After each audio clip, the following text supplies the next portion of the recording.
కాలంలో మరి ప్రియులు ధనరాజు గారు వచ్చి వారి యొక్క ఆదరణ మాటలు సంఘానికి, సేవకులకు, కుటుంబానికి వారి ద్వారా ప్రభు అందించును గాక.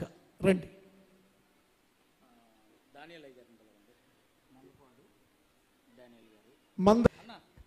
దయచేసి బయట ఎవరున్నా త్వరగా మీరు లోనికి రావాలి.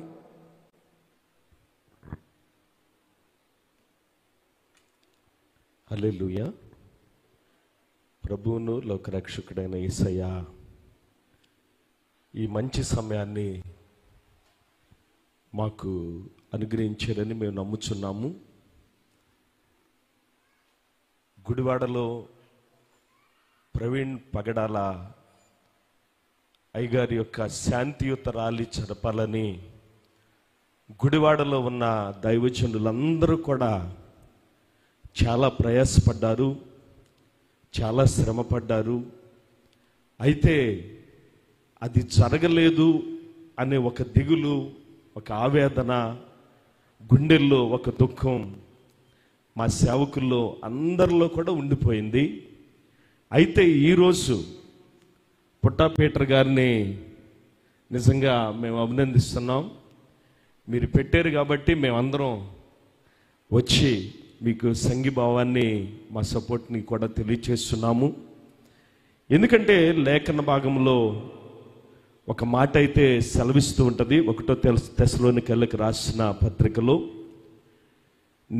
సహోదరులారా, నిరీక్షణ లేని ఇతరుల వలె మీరు దుఃఖపడకుండు నిమిత్తము ఆయన నిద్రించుచు ఉన్నాడు అని అక్కడ ఒక మాట రాయబడుతుంది. అదే మాటను ప్రభు అయిన యేసుక్రీస్తు వారు లాజరు గురించి కూడా మాట్లాడతాడు. ఆయన నిద్రించుచు ఉన్నాడు అని చెప్పి మాట్లాడతాడు. అయితే ప్రవీణ్ పగడాల అయ్యగారు చనిపోయిన తర్వాత చాలా ఆవేదనకు గురయ్యి ఏడ్చి దుఃఖంతో కన్నీళ్లతో రామవారపాడులో ఆయన ఒక దగ్గర కూర్చున్నాడని, ఒక టీ స్టాల్ అతనితో మాట్లాడాడని, ఇవన్నీ కూడా విని మేము అక్కడికి వెళ్ళిపోయి ఆయన ఏ ప్లేస్లో అయితే కూర్చున్నాడో అది చూద్దాం.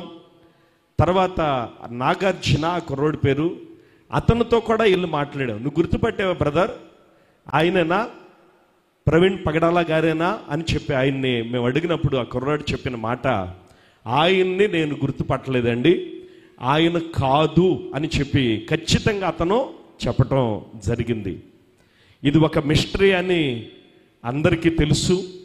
అయితే ఏదేమైనప్పటికీ ప్రవీణ్ పగడాల అయ్యగారు మాత్రం ఈరోజు దేవుని సన్నిధిలో ఉన్నారని మేము పూర్తిగా నమ్ముతున్నాము, విశ్వసిస్తున్నాము.